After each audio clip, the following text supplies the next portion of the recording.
Hey everybody, let's talk a little bit about image color adjustments that can be made inside Photoshop, from color profiles to some basic adjustments that you can use to enhance your pictures. So when working with an image in Photoshop, you have so many options, it's hard to choose the right one. So I want to break it down and simplify it a little bit so you don't dive in too deep to get yourself too lost in all that's possible. That being said, it's also true that there are multiple ways to do the same thing inside Photoshop. So you may be taught to do things one way, you may have learned to do things one way, and I'm not here to say that one way is better or right or wrong. It's just that figuring out a routine and figuring out the best method to get consistent results is really what you're after. And happens to me every day. Well, I'll be fooling around with something and realize, hey, there's an easier way to do that. And every time they change the program, that happens to me. So just keep that in mind as you build your skills with Photoshop. Things change, and there's always a new and better way to do it. First things first, let's talk about this particular image. So what I've got going on here is a basic color picture, and I want to talk about the color profile and the way that Photoshop manages color first. So if I go to the Edit menu, I'm going to look at what are called color settings. Now, color settings are predetermined ways that Photoshop uses, manipulates, and edits color. You can dive in deep and modify many things in this scenario. We don't want to do that because you can, break things and really get bad color if you mess around with this too much. What I want to say is first, where we're going to play is in the working space. What this means is that by default, Photoshop is going to treat color in one particular way or another. So when we're talking about the RGB color mode, which is the default image photography color mode, we have a bazillion of choices depending on what you've got installed on your computer with how Photoshop is going to manage and modify and use that color and what color gamut it's going to use for that image. Really, you only need to worry about three. First is one called sRGB. That's the original standard that comes from the 1990s. You've got Adobe RGB 1998 where they increased it and improved the color gamut. And then ProPhoto RGB, which is really close to what you think of as, Camera Raw or high-end, largest color gamut available in your file. And basically, what I typically do is set up ahead of time so that all my Adobe software, Photoshop, Illustrator, InDesign, are all set to the same color profile. And for me, I like to use ProPhoto. If I'm doing illustration, I might use Adobe RGB. Either of those two is best. So let's say I switch it to ProPhoto. That just means from now on, Photoshop is going to use on original images ProPhoto as the setting. These color management policies, basically, I could tell it to convert every image I open to my working RGB if I chose to. You may want to do that. You may not want to do that because you may want to pay attention to the color modes you're using. That's up to you, but that's what you would change. Same thing could be true of CMYK, but I'm not really going to get into that right now. Another thing you can do is you can manually convert your color profile. So if you go to Edit, you can go to Convert to Profile. This is where you've imported an image.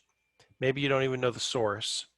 And Photoshop is going to read the color profile or the color gamut of that image and tell you what it is, and then you can manually convert it to your preferred profile. So like if I want this to become a ProPhoto image, I could convert it, click OK, and boom, it's now converted the image. Converting is different from assigning. So let me show you how that works. If I go to the Edit menu and instead of using Convert, I use Assign, what I'm basically doing is forcing the color gamut to be applied to the old gamut. And watch what it does. If I say assign the profile. Don't know if the recording is going to show that very well. It applied the color profile without actually editing it and harmonizing it with the original. And that's where you get these really stilted colors. And this is one of those things I like to point out because I think people don't completely understand the difference between assigning and converting. And it's preferred to convert the color profile so that Photoshop interpolates that color so it makes it coordinated. Clear as mud. Okay, so enough with the technical stuff. Let's talk about how to make this picture different, a little bit better, a little more interesting. So under the image menu, I have access to a lot of color adjustments that I can do to make this picture or enhance this picture. First rule of thumb, when working with photography, especially if you're working with a downloaded image or an imported image, make a copy. Make a copy. I can't say that enough. Do not work on your original file. If you're working on your original file, you're going to damage it, destroy it, resave it, and then you have no original captured image to work from anymore. So just get yourself in the habit when working in Photoshop of making copies. So save this as a Photoshop file, save it as you know, a separate JPEG file, an edited file, whatever you want, but typically I like to keep things in the Photoshop format. Another thing to do is, since this came in as a JPEG, you'll notice in my layer palette that this is a locked flattened image. So any edit I make would be permanent and applied to the entire image. I don't want to do that either. A lot of times what I'll do is I'll duplicate the image so that any edit I make will be on the copy layer, not the original. So if I make a mistake or I damage something, I've got an extra copy inside the file itself. So keep that in mind.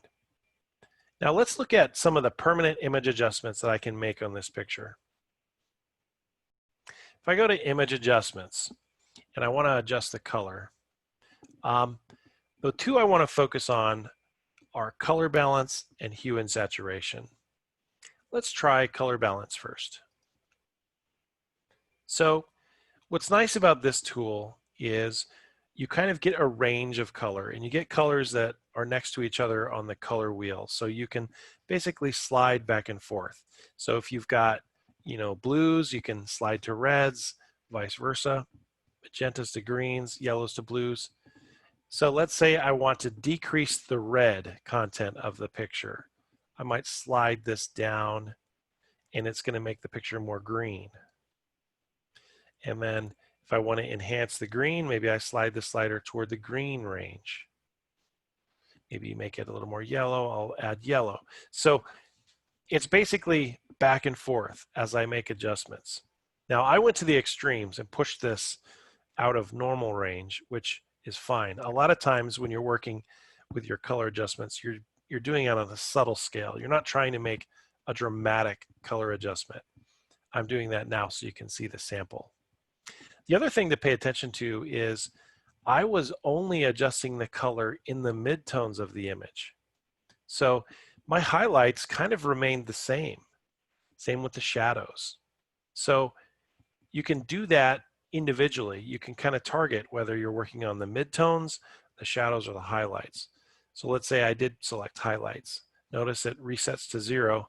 Maybe I add a little more blue to the highlights. Add a little more green to the highlights. Add a little more yellow. So you can see how it kind of balanced those highlights. Then maybe I'll do the shadows, same thing, add a little blue, add a little green, add a little yellow. So now I've just, you know, pushed it to the extreme. It's super hyper green and so on. I'm going to click OK. So now I have a permanently altered image. Thankfully, I did it on my copy layer, not the original. So I can compare the two, right? Let me hide that. I'm going to go back to the original and make another copy. And try hue and saturation on the copy layer. So if I go to image, I go back to adjustments. This time I'm going to go to hue and saturation under the image menu.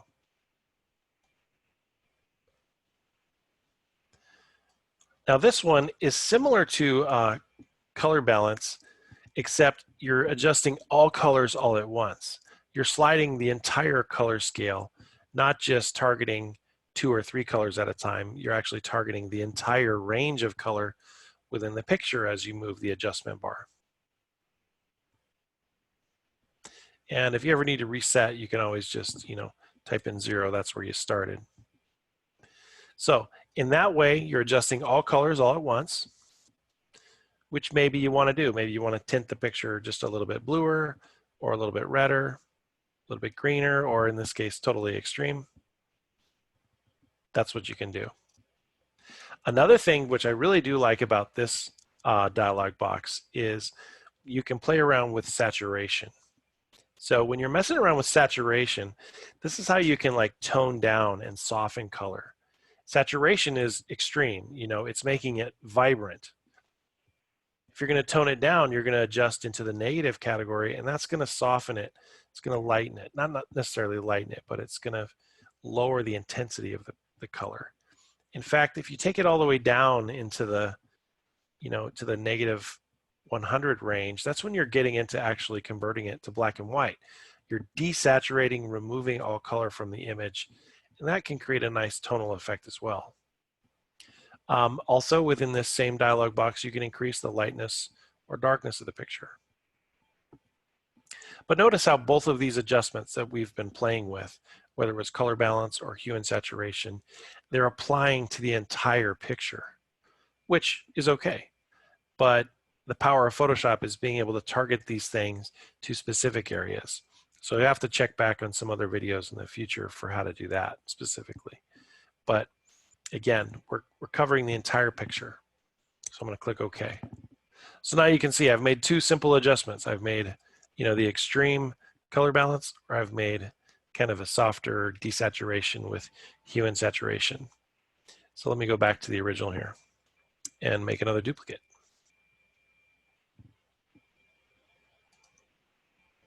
So another thing I want to talk about is color mode. I probably should have talked about this in the beginning, but when you're messing around with your color images in Photoshop, you're going to be determining which color mode you're using or which color system. So under the image menu, you have mode, and the ones you really need to worry about right now are either RGB, CMYK, or grayscale. So by default, your images captured by a camera are going to be RGB. Most digital photography, everything you're using for video or other things are going to be RGB. Photoshop works really, really well in RGB. So I would recommend that you just leave things in the RGB color mode. That being said, you do have the power of manipulating color for print. So I would reserve that for the end of the process. And again, this goes back to making copies. I would have your editable Photoshop image and keep that with layers and effects and everything you've done to it as a master file in RGB. And then when it becomes time to print, you make a copy, flatten, and convert to CMYK later on. That's the best routine for getting consistent results with CMYK in Photoshop. If you try to apply a CMYK color mode to really enhanced, advanced manipulated Photoshop files, you'll find that you'll lose access to the majority of the filters and effects, and some of the adjustments won't work right either. So it's better not to edit your photos in CMYK, but later convert them when it comes time to print. Next thing to point out is there are some basic automated adjustments you can apply. These are also listed under the automated menu here under Image, Auto Tone, Contrast, or Color. And in addition, under the adjustment palette or adjustment submenu, you'll find a whole bunch of other image adjustments that can be done here. I'm not going to go through each one. Sometimes the best thing to do is just experiment and test them, see what happens. But again, test them out on a copy layer. Don't test them out on your flattened permanent background layer, because then you're going to destroy your original. Some of these do the same thing, just in a different way. And at future times and future videos, we'll go into the specifics of why they're a little bit different. One more to point out is curves. Curves is similar to hue and saturation in that it is adjusting everything all at once: the lightness, the darkness, the saturation, the color balance, all at once. And there are some predetermined formulas that can be applied to an image here based on quality, location, intensity, that you can apply, kind of scientifically to a picture to correct it and make it correct. A lot of these, though, you're just working by your eyesight. You're just determining, okay, is this better? Is this worse? What am I doing to this picture and making it look better to taste? So we're not going to get into the science specifics, technical side at this stage, but I do want to point out that it's here. All right, so hopefully that's a good little introduction into some of the color adjustments, profiles, and settings you're going to need to play with. Again, good rule of thumb: make copies, edit layers, keep it in RGB, keep your adjustments simple. Don't be too dramatic. All right, so hopefully that helps. See you next time.